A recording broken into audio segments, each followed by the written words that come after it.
నమస్తే శనార్థులు పబ్లికు మా సీతొచ్చే యాలైంది ఏ ముచ్చట తెచ్చిందో అరుచుకుందాం పర్రి.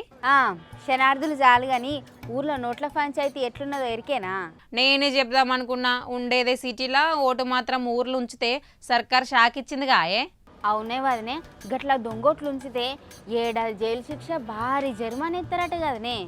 అబ్బో ఏడాది జైలా? అయితే మన అమృతక్కకు జైలు ఖాయమేనా చిట్టమ్మ? గా అమృతక్క ముచ్చట పక్కకు పెట్టు. నువ్వు మొన్న సర్ ప్రోగ్రామ్ మొత్తం చూసినవా లేదా? చూసినా. మన సార్ టీము ఊర్లకెళ్ళి సర్వే చేస్తే గుండెలు గుబ్బెలు మన నిజాలు తెలిసినాయట కదనే. అవును, ఊర్లో లేనోళ్ళోట్లు, చచ్చిపోయినోళ్ళోట్లు ఇట్లా మొత్తం కలిపి వందలకు వందలు కుప్పల కుప్పలు బయటపడ్డాయి. అవునే, హైదరాబాద్లో ఇండ్లు కొనుక్కొని సెటిల్ అయిన వాళ్ళకు కూడా ఊర్లో ఓట్లున్నాయట మస్తుగా. మొన్న మన సర్ ప్రోగ్రాంలా దొంగోట్లు చూసి మన లీడర్ల ముఖాలు మాడిపోయినాయట పో. అవునవును, ఎన్నికలప్పుడు జనాలకు పైసలు ఇచ్చి రప్పించటోళ్లకు ఇప్పుడు జ్వరం వచ్చినంత పనైంది కావచ్చుగా. జ్వరం కాదే గీతి, అధికారులు ఇల్లు తిరిగి వెరిఫై చేస్తే కాలు చేతులు అనికినాయట తెలుసా.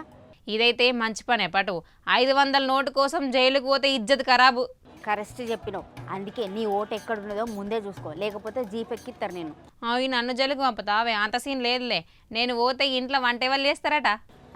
నువ్వు గట్లనే అంటావు. నువ్వేమో మంచిగా ఏసీ రూమ్లో కూర్చొని నేను అమ్మగా వార్తలు చదువుతున్నావు, నేనేమో ఎండల పడి తిరగనే పడితిని. ఇక నీ సోది జాలే కానీ పొద్దున తిన్న గిన్నెలు గిలాసులన్నీ అట్లనే ఉన్నాయి. తొందర ఇంటికి పోయి అడిగిరాపు.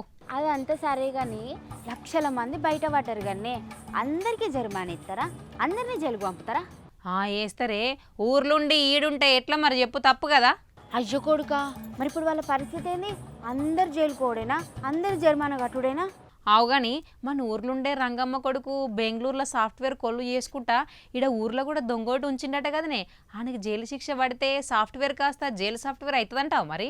ఒక్క రంగమ్మ కొడుకే కాదే గీతి, ఇగో మొన్న మన సార్ ప్రోగ్రాంలో చూపించినట్టు ఒకే ఇంట్లో 30 మందికి దొంగోట్లు ఉన్నట్టు రికార్డులు సుతా చూపెట్టిలట. ఇక అవన్నీ దొంగోట్లేనాయే. వాళ్ళందరినీ ఇప్పుడు సెక్షన్ 31 కింద జైలు ఎత్తనంటారు. తాళాలు పడితే పోయిగా గిప్ప గుద్దుతారు పో. అవునే Sita, Aadhaar card voter ID link చేసి దొంగలాట కట్టిస్తుర్రట. ఇదైతే మంచి పనే. ఎన్నికలప్పుడు ఇచ్చే ఆ 500 నోటు కోసం, బిర్యానీ ప్యాకెట్ కోసం ఆశపడితే ఏడాది పాటు జైలుకు పోతే ఇజ్జత్ ఉంటుందా చెప్పు మరి? కరెక్ట్ చెప్పినవే గీతి. లీడర్లు జైలుకు పోతేనేమో మంచి వాళ్ళకి ఏసీ రూములు, మంచి హై క్లాస్ ఫుడ్ పెడతారు. సామాన్యులు పోతే ఏమున్నది, చిప్పకూడే గతి. గందికే నీ ఓటు ఎక్కడున్నదో ముందే ఆన్లైన్లో చూసుకో, లేకపోతే నిన్ను కూడా పోలీస్ జీప్ ఎక్కిస్తారు, నువ్వు కూడా చిప్పకూడు తింటావు. మనకు గసంటి లేవులే, గంత ఆపచ్చం లేదు. అదంతా మనకు తెలియదు కానీ ఏం ఆశనో ఏం ఆపచ్చనోనే ఈడ అటు ఊర్లే అవసరమా చెప్పు ఓట్లు రెండు. అయినా కొందరు ఉండాలని కాదు కానీ ఆడిడే ఇద్దామనుకొని పెట్టుకొని ఉండుంటారు. గది ఎట్లా తప్పు అవుతుంది? తప్పున్నారనా? 2 జాగాలలో ఒకటే మనిషి ఎట్లా ఓట్లేస్తారే? ముందే తెలియదా ఇట్లా వేసుడు తప్పని? అది నిజమే. ఏమోనే, ఈ తాప ఎంతమంది జైలు కోరుతారో, ఎంతమంది ఆ జరిమానా కడతారో అర్థమే అవుతలేదు.